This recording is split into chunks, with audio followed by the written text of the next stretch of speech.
नमस्कार, सुप्रभात मित्रांनो. आज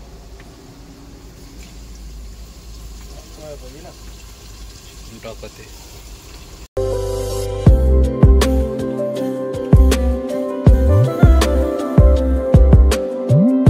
नमस्कार, सुप्रभात मित्रांनो. आजच्या नवीन ब्लॉगमध्ये तुम्हा सर्वांचं स्वागत. सकाळचे 6:30 वाजलेत. मुल्ला हॉटेलवर आलो आहे. आत्ता म्हणजे रात्री 3:30 वाजता येऊन झोपलो होतो. 6 वाजता अण्णा आला. अण्णाने उठवलं. त्याला विचारलं झोपायचं का इथेच, तो नको म्हटलं. चला हातर्गीला जाऊया. आत्ता झोपलो तो, परत उठायचं नाही. ते आत्ता चालत, कारण की ते पण उशिराच उठला होता तो केअरपेटवरून. तो पण नॉनस्टॉप आला. माझी झाली 2 तास झोप झाली चांगली व्यवस्थित. आता पुढं जाऊ. आता इथून हातर्गीला जाऊ. काकतीत उत्तमच्या इथं जरा त्याला फॅनचं काहीतरी काम आहे, तेवढं काम करायचं फॅनचं. आणि तिथून मग डायरेक्ट हातर्गीला आंघोळ वगैरे करून मग दुपारी झोपायचं निवांत.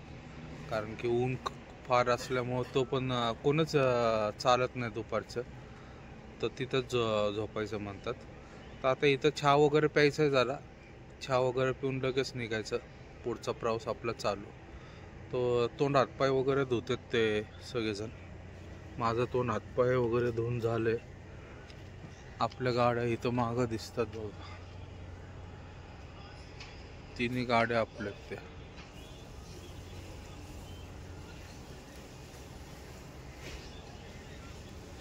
तोंड हातपाय धुवून चहा पिऊन निघूयात मित्रांनो मग लगेच. मित्रांनो 1 वाजलाय दुपारचा.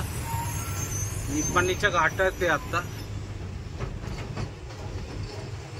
खाली उतरून नितीन मिस्त्रीचे इथं तो आपला पाईप फुटलाय डिझेलचा, तो रिप्लेस करून घ्यायचा. उत्तमच्या इथं करायचा होता. उन्नत शेट म्हटले नितीन मिस्त्रीचे इथं करा, कारण की लीक नाही होते. त्याला व्यवस्थित बांधला आहे आम्ही, त्याच्यामुळे काय अडचण नाही आहे. आता जाऊया. गरमीचं काय बोलू आता तुम्हाला. गाडी एवढी खतरनाक, टायर वगैरे गरम होतात. बघू आता डिझेलचा पाईप टाकून पुढं कुठं तरी सावली जागा भेटली की थांबूया. पहिले रस्त्याला झाडं होते, पण आता हे मोठे रस्ते चालले, सगळे झाडं वगैरे तोडून टाकलेत. त्यामुळं सावली अशी भेटतच नाही. आम्ही थांबणार होतो आता पण कुठं तरी जागा बघून, पण अजिबात म्हणजे अजिबात सावली नाहीये कुठं. सगळे 4 लाईनचे काम चालू आहेत, त्याच्यामुळं सगळे झाडं वगैरे तोडून टाकलेत. त्यामुळं आमच्या गाड्यावाल्यांना आता थांबायची सोयच राहिली नाही. पंपात वगैरे जागा असती, पण पंपात पण तेच होतं की सावली नसती, गाडी उन्हातच असते. जरा सावली असली की टायर वगैरे गार होतात, चांगलं व्यवस्थित होतात. त्यामुळं काय फार अडचण नाहीत. बघूयात, जाऊयात पुढं.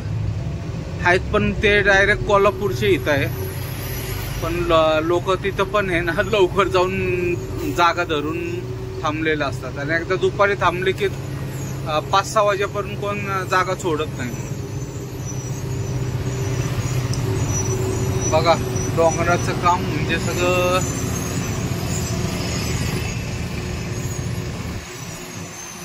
एवढी खडी साचून ठेवली.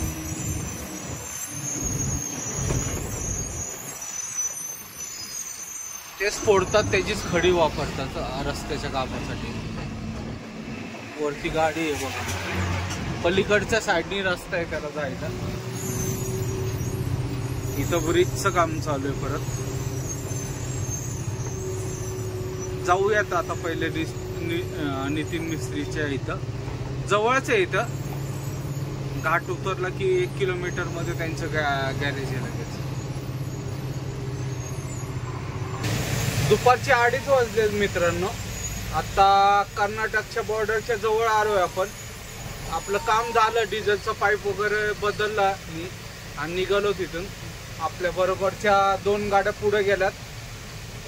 ते थांबले नाहीत, म्हणजे हळूहळू पुढे चालत राहतो. कारण की गरमी भयानक म्हणजे भयानक गरमी मित्रांनो. म्हणजे त्या आपला पाईप बदलत होता तो, त्याच्यासाठी ते इंजिनच्या खालच्या साईडला जायला लागतं मित्रांनो. एक तर ते इंजिन एवढं गरम होतं, बिचारा 1-2 मिनटं फक्त त्याला लागले ते खोलायला, सगळा घामाघूम झाला. मलाच वाईट वाटलं, एवढा गरमीत लोक कसे काय काम करतात. फार म्हणजे फार टेम्परेचर आहे. 43 दाखवतोय मोबाईलवर आत्ता. 43 म्हणजे फार झालं मित्रांनो. अक्षरशः आहे ना, स्टेअरिंग पण गरम होते सगळं.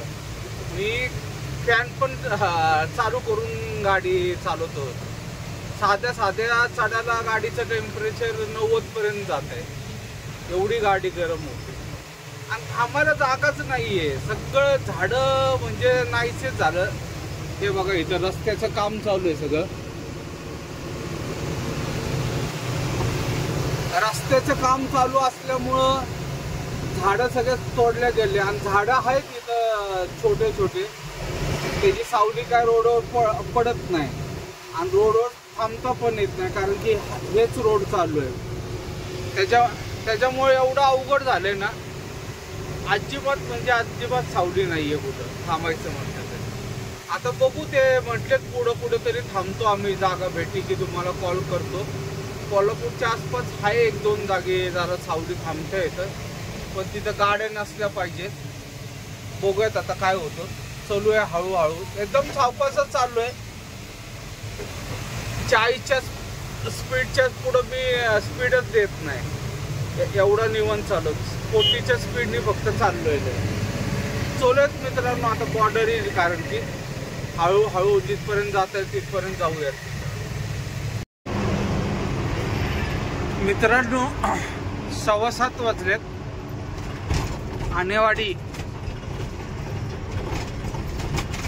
आणेवाडीच्या टोल नाक्यावर आलोय, सातारा क्रॉस करून. मी आणि अण्णा संगतीच आहे. अण्णा थोडा माझ्या पुढं चाललाय, अजून एक गाडी त्याच्या पुढे. शिरवळला केसुर्डीच्या पंपावर इंडियन ऑइलच्या जेवण बनवायचंय. मग तिथं जेवण वगैरे करून मग पुढचा प्रवास आपला चालू.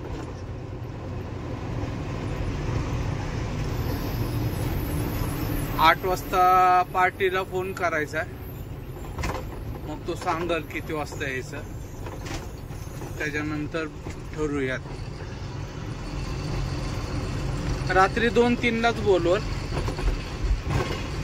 बघू काय होतं आता.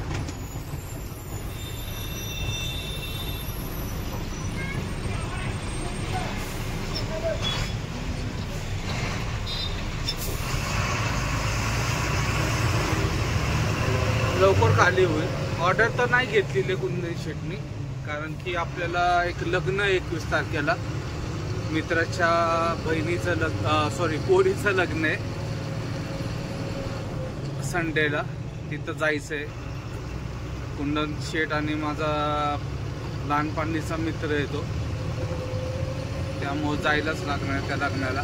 त्याच्यामुळं ते लग्न झाल्यानंतर शक्यतो गाडी भरू आणि ती शेवटची ट्रीप असेल बहुतेक, कारण की मग 1 तारखेला गाडी बनवायला टाकायची उत्तमच्या इथं.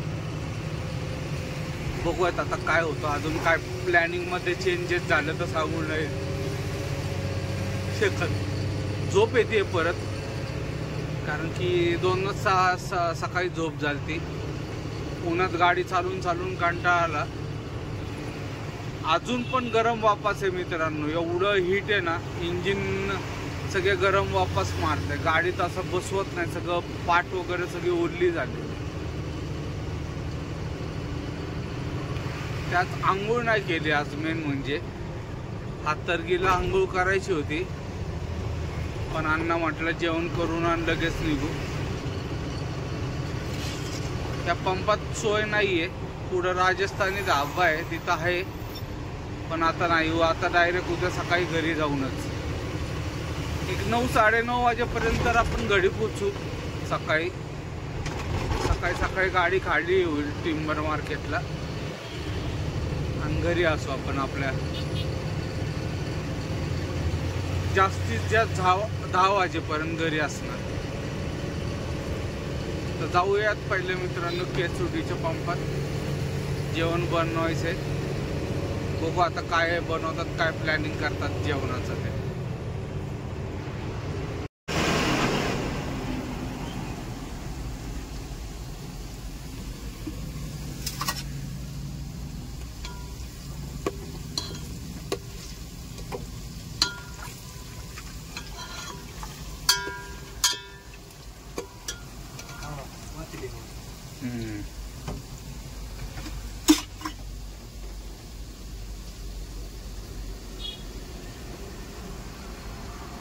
कांदा लाल झालाय परतून चांगला व्यवस्थित.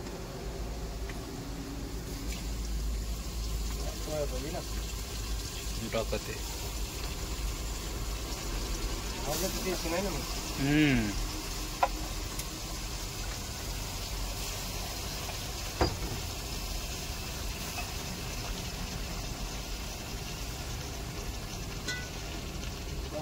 मजेत आली पाहिजे.